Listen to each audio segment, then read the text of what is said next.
Konseling individu adalah proses bantuan yang dilakukan oleh seorang konselor kepada satu orang klien secara tatap muka untuk membantu memahami, mengatasi, dan menyelesaikan masalah yang sedang dihadapinya.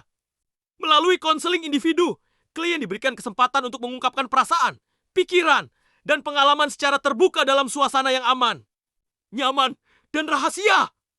Tujuan konseling individu adalah membantu klien mengenali dirinya sendiri, memahami permasalahan yang dialami, menemukan solusi yang tepat, serta mengembangkan kemampuan dalam mengambil keputusan dan menghadapi berbagai masalah kehidupan secara mandiri. Dengan demikian, klien diharapkan dapat mencapai perkembangan pribadi, sosial, belajar, maupun karier yang lebih baik. Opening.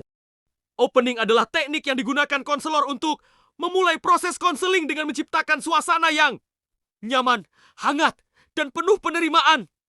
Pada tahap ini, konselor berusaha membangun hubungan baik dengan klien, agar klien merasa aman dan percaya untuk menceritakan masalah yang sedang dihadapinya. Opening sangat penting, karena menjadi langkah awal dalam membangun komunikasi yang efektif antara konselor dan klien.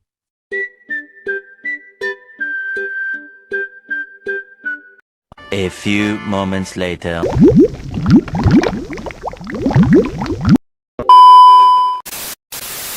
Halo Kak, halo Nana, apa kabar? Lagi kurang baik sih Kak. Kenapa? Coba cerita. Aku tuh akhir-akhir ini tuh ngerasa kayak dikucilkan sama teman-temanku Kak. 2. Lead. Lead adalah teknik yang digunakan konselor untuk mengarahkan pembicaraan dan mendorong klien agar lebih terbuka dalam mengungkapkan perasaan, pikiran, serta masalah yang dialaminya melalui pertanyaan atau tanggapan yang tepat. Konselor membantu klien menjelaskan situasi yang dihadapi secara lebih rinci, sehingga informasi yang diperoleh menjadi lebih jelas dan mudah dipahami. Aku tuh punya circle kan Kak, tapi mereka tuh sering jalan tanpa aku. Emang apa yang bikin kamu ngerasa kayak gitu? Mereka tuh sering jalan tanpa aku Kak, jadi mereka tuh sering ninggalin aku gitu. Emang dari kapan? Aku merasa udah akhir-akhir ini sering sih Kak. Aku tuh kadang ngeliat mereka gitu di story, mereka tuh pergi tanpa aku. Terus perasaan kamu gimana? Sedih sih Kak, aku ngerasa kayak aku nggak dianggap jadi temen gitu. 3. Reassurance. Reassurance adalah teknik yang digunakan untuk memberikan dukungan emosional kepada klien agar merasa lebih tenang, aman, dan percaya diri dalam menghadapi masalahnya. Melalui teknik ini, konselor menunjukkan bahwa perasaan yang dialami klien dapat dipahami dan merupakan hal yang wajar. Tujuannya adalah membantu mengurangi kecemasan, ketakutan, atau keraguan yang dirasakan klien sehingga ia lebih siap mencari solusi atas permasalahannya. A few moments later. Kalau perasaan sedih sama kecewa itu wajar. Semua orang juga bakal terluka kalau nggak dilibatkan. Aku tuh sampai mikir aku tuh kayak nggak dianggap temen itu loh Kak. Ih, belum tentu kayak gitu.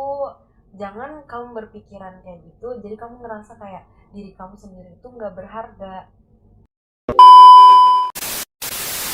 4. Rejection. Rejection adalah teknik yang digunakan konselor untuk menolak atau tidak menyetujui ide, keinginan, maupun tindakan klien yang dinilai kurang tepat, merugikan diri sendiri atau orang lain. Penolakan dilakukan secara sopan, bijaksana, dan disertai alasan yang jelas sehingga klien tidak merasa disalahkan atau dihakimi. Teknik ini bertujuan membantu klien memahami dampak dari tindakan yang ingin dilakukan serta mengarahkannya pada pilihan yang lebih baik.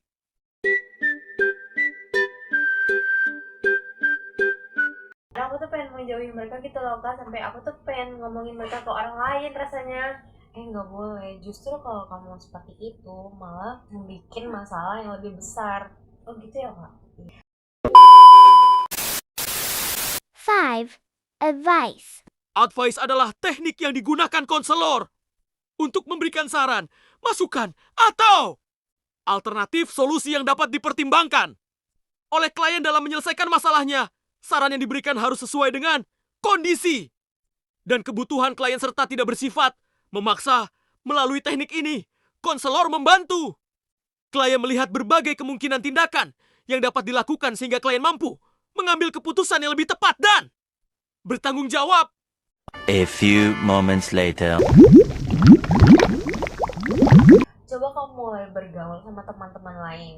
Jangan kayak berpatokan sama satu circle aja.